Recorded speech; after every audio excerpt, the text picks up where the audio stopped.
You heard him saying we were prepared to do a second strike in Venezuela, that we are going to run Venezuela. We're going to fix it. We're going to have elections at the right time there. Here is his warning to Colombia's president, Gustavo Petro, in SOT 10. This is from yesterday. Colombia is very sick, too, run by a sick man who likes making cocaine and selling it to the United States. And he's not going to be doing it very long, let me tell you. What does that mean? He's not going to be doing it very long? He's not doing it very long. He has cocaine mills and cocaine factories. He's not going to be doing it very long. So there will be an operation by the U.S. and It sounds good to me. It sounds good to me. There will be an operation by the United States. It sounds good to me. What? What are we doing in What are we doing in Colombia? What? Here he is about Mexico, SOT 12. And by the way, you have to do something with Mexico. Mexico has to get their act together because they're pouring through Mexico, and we're going to have to do something. We'd love Mexico to do it. They're capable of doing it. But unfortunately, the cartels are very strong in Mexico. I remember one time you actually, speaking of Mexico, I asked you about Claudia Sheinbaum, and you told me at one point you had offered to send U.S. troops into Mexico to combat drug trafficking there. Is that something you have spoken to her about? I think she's a terrific person. I would say every single time I talk to her, I offered to send troops. And she's just not willing? She's concerned. She's a little afraid. The cartels are running Mexico. Whether you like it or not, it's not nice to say, but the cartels are running Mexico. Okay, so that one's more ambiguous. You have to do something with Mexico. Mexico has to get their act together. That's less about us doing something in Mexico, though somewhat ambiguous. Here he is on Iran, SOT 13. There's been protesters killed in Iran. You said we were locked and loaded, ready to go. What is the line there for when the U.S. is going to get involved in those protests? We'll take a look. We're watching it very closely. If they start killing people like they have in the past, I think they're going to get hit very hard by the United States. Can I just add something? I played the soundbite of Trump saying about Cuba that it's ready to fall. Looks like it's ready to fall. I don't know if they're going to hold out. Here's his Secretary of State doubling down on that in an appearance on Meet the Press yesterday, SOT 15. Is the Cuban government the Trump administration's next target, Mr. Secretary? Very quickly. Well, the Cuban government is a huge problem. Yeah, the Cuban government is a huge problem. First of all, is that a yes? Cuba, but I don't think people fully appreciate. I think they're in a lot of trouble. Yes, I'm not going to talk to you about what our future steps are going to be and our policies are going to be right now in this regard, but I don't think it's any mystery that we are not big fans of the Cuban regime. It was Cubans that guarded Maduro. He was not guarded by Venezuelan bodyguards. He had Cuban bodyguards. In terms of their internal intelligence, who spies on who inside to make sure there are no traitors, those are all Cubans. Okay, but saying there the Cuban government is a huge problem. They're in a lot of trouble. And then there's Greenland. Trump was a little bit reluctant to talk about Greenland when asked about it on Air Force One yesterday. It was not his idea to raise it, but when it was raised, here's what happened. SOT 14. On Greenland, On Greenland now? Yeah, on Greenland. How did we come up to Greenland? So, do you expect to take an action against Greenland? Well, I don't want to talk about Greenland. Let's talk about Venezuela, Russia, Ukraine.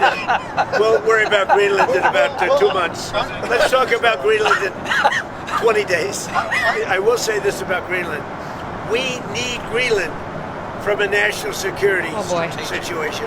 It's so strategic. Right now, Greenland is covered with Russian and Chinese ships all over the place. We need Greenland from the standpoint of national security. And Denmark is not going to be able to do it, I can tell you. You know what Denmark did recently to boost up security in Greenland? They added one more dog sled. It's true. Sir, they thought that was a great move. What would the justification be for a claim to Greenland? What would the justification I don't want to talk about Greenland now. I just say this. We need Greenland from the standpoint of national security. And the European Union needs us to have it, and they know that. Okay, joining me now, Walter Kirn. He's editor-at-large of County Highway and co-host of the America This Week podcast. Welcome back to the show, Walter. So why should I move from yellow into green when it comes to supporting President Trump in all of these initiatives, which, I'm feeling overwhelmed with the number of countries that he wants us to get involved in. Well, he wants hemispheric dominance. And so you could just substitute the words Western Hemisphere for this list of individual countries. That's something we had. Except for Iran. That's something we had once by default, but we have ceded it to some extent to China, especially in South America. This grab back of this lost power is, I think, what he's seeking.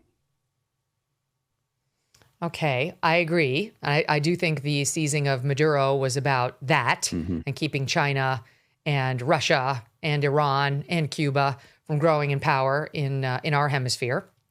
But this is like, I mean, if we actually go into Colombia, if we actually went into Iran and started like actually bombing them because they shot a protester, something we don't support, but my God, I mean, lots of countries shoot protesters. It's terrible, but we don't normally make it a United States problem.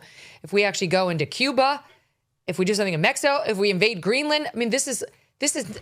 Well, I'm sorry, but this is not what we voted for. We won't be invading Greenland. I mean, it has a tiny population located on the coast. We've lost more people in Biden's withdrawal from Afghanistan than we've lost in Trump's wars, quote unquote, so far. Agreed. And Trump talks tough, but he delivers so far rather short confrontations, as in Iran and as in Venezuela, that lead to rather decisive conclusions. Now, there's always time for a quagmire. There's always time to get bogged down and bite off more than you can chew. But I guess I'd rather have confrontational rhetoric and fewer casualties than I would a peace talker like Biden, who allowed war that, and in some ways, I think helped trigger a war in Ukraine that has killed hundreds, thousands. I mean, at the same time, I agree with you that Trump was a kind of non-interventionist, America first, somewhat even isolationist candidate. And this is not consonant with that. I also have to look at the fruits of what's going on. And, so far, these have not been forever wars of the kind that his predecessors started. I hope they don't become. People raised these same warnings before we bombed Iran, and they responded with like a symbolic campaign attacking a military base where we had warning. It was like a nothing that they responded with. It did not result in World War III, and Trump's decision to go into Iran, which I supported, was proven to be correct. But I do worry about long-term consequences on these things. I don't know what's going to happen in Venezuela that we're, quote, running. I don't like that term. But I see his point. If you go in there, you just depose the leader and then you leave it, then you do wind up with another Libya or Iraq.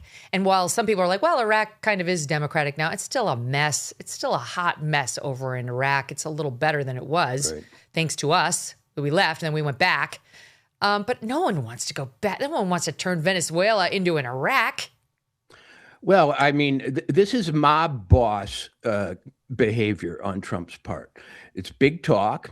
It's intimidation. It's squaring off. It's giving veiled warnings and veiled threats, and even ones that are not so veiled anymore. And he's obviously doing it from what he believes is a position of strength. He believes he holds cards that maybe aren't shown to the world. But from his point of view, what he's trying to do is roll back Chinese influence. He's trying to secure what they believe are critical resources from certain metals to oil to other things. He's trying to dominate world markets in oil, particularly now, and he's sending out a kind of warning that is almost JFK-like. We'll stand strong in the defense of freedom and so on. He doesn't want to be the one to lose these countries in our own hemisphere to a global game of risk. And it will all be in the results. It will all have to be judged by how it works out. I have a sense that Trump being Trump, what he does is he overpromises, he overthreatens, he starts the negotiation with his strongest offer or his strongest threat, and then the real world comes into play, and things don't quite turn out that way, but he's striving for a 25% better outcome. Mm-hmm. Here he is talking about how it's going to be different under him. I mean, he's not the same as Biden. We can all agree on that. SOT 4. Mr. President, the U.S. has something of a mixed track record of ousting dictators without necessarily a plan for what comes afterwards. Did that weigh on your decision? Well, that's when we had different presidents, but with me, that's not true. With me, we've had a perfect track record of winning.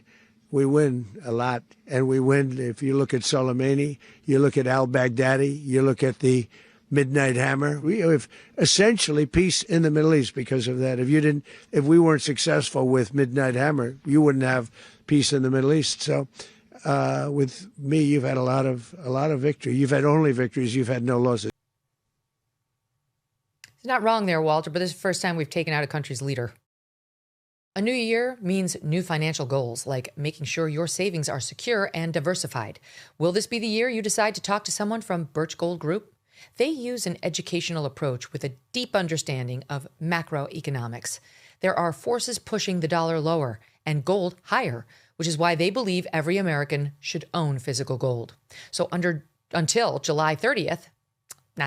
January 30th, if you're a first-time gold buyer, Birch Gold is offering a rebate of up to $10,000 on qualifying purchases.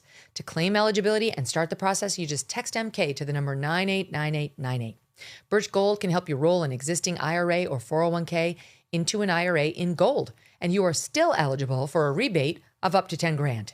Consider making right now your first time to buy gold and take advantage of a rebate up to $10,000 when you buy before January 30th. Text MK to the number 989898. Claim your eligibility today. Again, text MK to 989898. Thanks so much for watching. If you like what you just saw, hit the subscribe button for more clips and full episodes.